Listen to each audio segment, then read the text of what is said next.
parts. Experts are warning this will raise prices dramatically for consumers as many world leaders plan to retaliate with tariffs of their own. I want to quickly get reaction from Republican Congressman Don Bacon of Nebraska. Congressman, thanks so much for joining us. I know you've spoken out against President Trump's tariffs, as have some other key Republicans in Congress. Why do you think he is pushing ahead with his trade war against countries like Canada and Mexico and other friendly countries, despite pressure from so many in his own party? Obviously, President Trump likes tariffs. He thinks he can negotiate by using tariffs and uses leverage against various countries. I don't mind reciprocal tariffs. If somebody's charging us a tariff, it should be fair. But by and large, free trade should be the goal. It's the best for the consumer. So when you have free trade, you're giving the best products at the best price, the most efficient manner possible. And that's what free trade offers. Tariffs, in the end, hurt consumers. So Wolf, I support reciprocal tariffs, but we are better off if we have free trade. Do you think the president fully understands that this auto part tariff will cause prices not only of imported cars from Germany or Japan, let's say, but for cars made in the United States, the prices are going to skyrocket? Does he not care about that? I can't say he doesn't care, and I think this is maybe part of a negotiation that he's doing. But Wolf, you are right. A lot of the cars that we make in America, a lot of those parts come from Canada or they come from Europe. And so any car today has 5 or 6 different countries' DNA on it, right?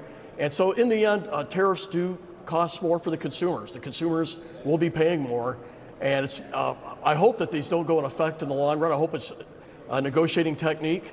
But in the end, Wolf, free trade is the best for consumers. So it's not just the German cars imported to the United States or Japanese cars imported to the United States, but Fords and Chevys made in the United States. All those prices are going to skyrocket. Now, could Republicans in Congress specifically be doing more to push the president to try to de-escalate his trade war? What leverage do you have?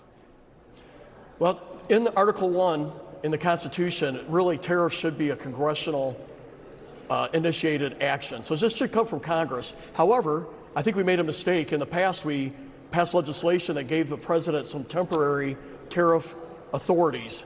And I think we should look back and maybe restore the power back to Congress and take away the authorizations that we've allowed the presidents, not just President Trump, but President Biden and President Obama before him. This power should reside in the House and the Senate. And we have the power of the purse. And so I think we should restore these authorities back to the House.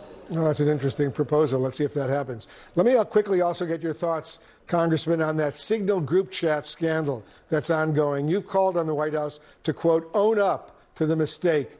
But now President Trump is calling the entire situation a witch hunt.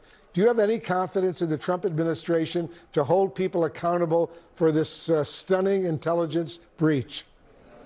You know, this was a great mission, a great operation. And unfortunately, the way the White House has handled it has hurt. It's undermined what should be a successful bragging right here. It was a great operation against the Houthis. Everybody that reads the messages knows that it was inappropriate for the Secretary of Defense to put when we're going to bomb Yemen, when of the aircraft are taken off, when of the impacts are going to be. That stuff was put out 2 hours before the mission on an unclassified network. And I'm a signals intelligence officer. I know the Russians and Chinese have made their phones the #1 targets to monitor. I have no doubt that Russia and China were able to read those messages. I would be very surprised if they did not. And you speak with a lot of authority, Congressman, because you're also, among other things, a retired U.S. Air Force Brigadier General. You understand the potential security threats that even a discussion like this on an unsecured website, the Signal app, you understand the potential danger it could pose for U.S. troops. The bigger issue to me is we make mistakes. And when you make a mistake, you own up to it. You say, hey, it was my fault. I take responsibility.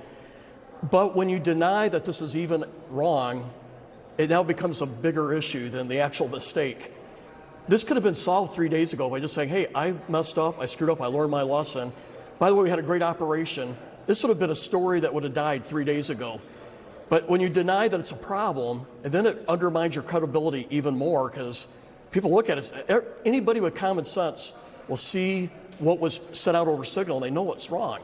And so when you try to deny that it's wrong, the credibility factor becomes even bigger. And so this could have been old business 3 days ago. By just saying it was wrong, I screwed up. And I think it's still the right thing to do. If I was the Secretary of Defense, I would do it. I would encourage him to reconsider the actions that were taken here. Are you now ready to call for actual resignations? I just think it's a bigger issue when you deny it's a problem. So I think the jury's still out of that, and I'm reluctant to I'm reluctant to use the resignation word or the firing word, but the credibility is suspect when you cannot even admit that this was wrong. Congressman Don Bacon, as usual, thank you so much for joining us. Thank you. And we'll have more news right after this.